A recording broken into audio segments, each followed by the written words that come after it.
ભાવનગર શહેરના રૂપાણી વિસ્તારમાં આગ લાગવાની ઘટના બની હતી। એપાર્ટમેન્ટ લાગેલી આગને પગલે ફાયર વિભાગને તાત્કાલિક જાણ કરાઈ હતી।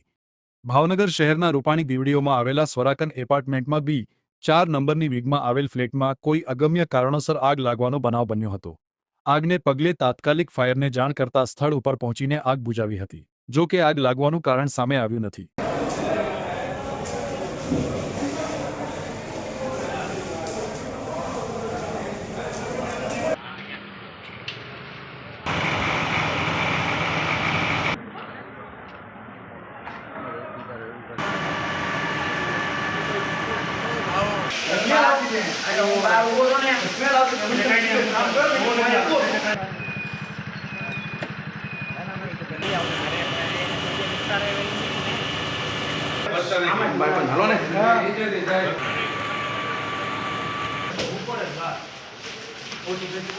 Yes, no,